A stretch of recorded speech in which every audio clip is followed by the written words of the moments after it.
Okay, so now we're learning how to do the triangle texture. It's three-dimensional, as is all of the offered textures that we're going to use to add to our collage. So I will show you the first step in a moment.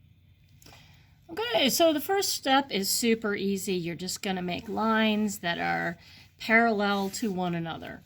Okay, and they don't have to be perfectly straight, but they have to be parallel to one another. So you can see mine have a slight curve to them, but they are parallel to one another. Okay, so you can make many of these and fill up a whole page. Okay, so you can see using my pinky about how close they are to one another, so don't make them too far apart. The next step is to make lines that go not perfectly perpendicular, but going in the other direction. So it doesn't have to be perfect 90-degree angles, but your lines should be parallel to, the new lines are parallel to each other as well. So you can see, compared to my fingernail, yes, pedicure, Miss Smith, okay, whatever. Okay, so you can see about what size your squares or they're not perfect squares, they're not 90-degree angles, and that's fine. But you do want your lines to be parallel. You don't want them all crisscrossy random. All right, so go ahead and finish that. Okay, the next step, now that you have a larger area filled with these boxes, and see how the curve actually makes it a little dimensional, like it's kind of warped, but you want to be consistent with that curve. So it doesn't have to be perfectly straight. Please don't use a straight edge. It's not as interesting as if there's a slight repeated curve. It'll make it look three-dimensional. So don't use a ruler. The next step is to put a small triangle in each box on the same side. So if I start on the right, then each box gets a triangle on the right. It's an isosceles triangle, and it fills about half of the box. Okay, so each box, and you can go row by row, but don't jump around. So I'm kind of working in a square pattern. You know, I don't jump around randomly. So you put the triangle so it fills about half the box, and you're going to fill all the boxes with its own little isosceles triangle. Remember, isosceles means that two sides are equal to one another. So again, sometimes I think people do better if they rotate the paper so they can see what they're doing. And I'm going to go ahead and finish my triangles off camera. You finish yours. So I thought I would show you various mistakes I've seen students make. So I'm going to zoom in and do a oopsie so that you can see what not to do. So I've had students do this. That is not what we want because it doesn't go to the corner. So practice in pencil, of course, but eventually you want to get good enough at this so that you can make your triangles from corner to corner without mistake. And then do it in marker, because eventually it does need to be done in marker. And like going over in pencil first, so you can and then going over in markers, doing it two times. Oops, let me zoom back out. 2 times. That's kind of a waste of your time. So corner to corner, corner to corner.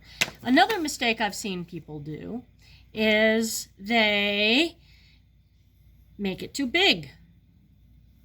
Don't make it that big.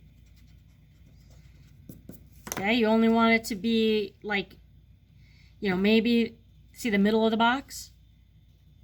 If that helps, put a dot in the middle and then draw to the corners. Dot in the middle, corner to the dot. Okay. Other mistakes I've seen people do is, they don't put that in the middle. Oh, I'm going to do this in pencil so I can erase. Like that. And that might be an interesting effect if each and every one were exactly the same, offset like that. But if they're all random, that's going to be kind of chaotic, and it's not going to have the effect we're looking for. So remember, point in the middle and draw to the corner, draw to the corner, draw to the corner, draw to the corner. Oh my goodness, I just did that off camera. Let's see. Point in the middle, draw to the corner, draw to the corner. Point in the middle, draw to the corner, draw to the other corner. All right, so finish doing all your triangles. Okay, the next step is to take your marker and without pressing super hard, you just barely touch the page and it works. So don't press hard or else you're going to end up buying yourself a new Sharpie. All right, and that's a waste of money. So if you just press lightly, you're going to be filling in each triangle solid with your marker. All right, go ahead and do that. I'll catch up with you in a minute. Okay, so if you find yourself rushing through this, you know, and you aren't doing a good job, then take a break. Go away for 10 minutes, get a beverage, and stay focused.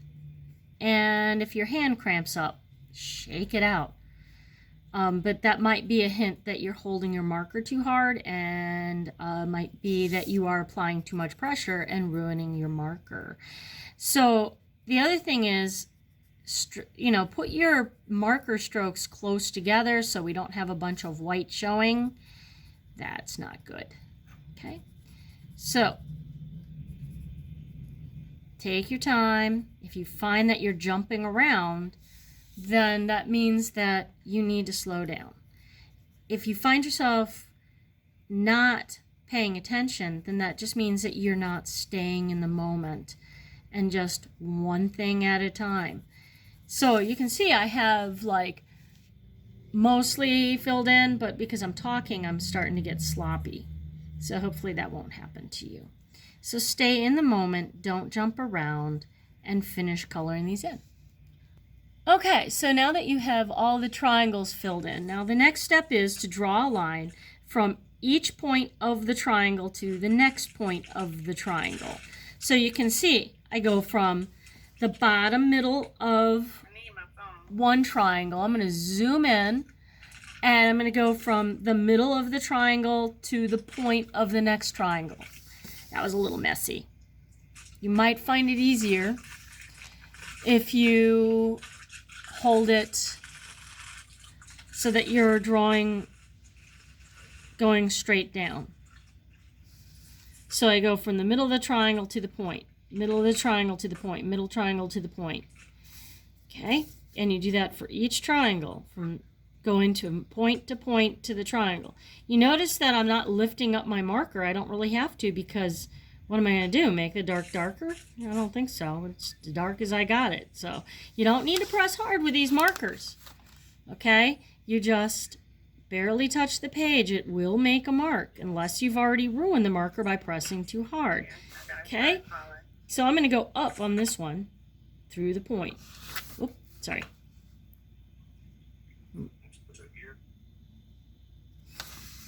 So that each line starts at the point of the triangle and goes to the middle of the next triangle, from point to the middle, from point to the middle. So you can lift up if you want, but you don't have to, from point to the middle. Okay? And I'm going to zoom out so you can see that all happen just a little better, from the point to the middle. See, that one got a little crooked. That's okay. But once you get good at it, then you can just draw through, but you want to make sure that it's going through the point. Now, I'm going to show you a couple mistakes that people make. They start at the point and they go to the middle, and then they just start getting sloppy. Like, come on, people, that's not going through the point. So don't, you know, think about it. You got to go from point to point to point, and you got to see the next point from point to point. If you can't see it, then you need to turn, if your hand is covering it so you can't see the next point, then turn the paper so you can see where you need to start and where you need to go from point to point. I'm going to zoom in a little. So you want to go from point to point. What's your point? From point to point. Point to point. Okay, so I'm going to finish all of mine. Okay, now that you have a line going from point to point to for all of your triangles, then you need a pencil. And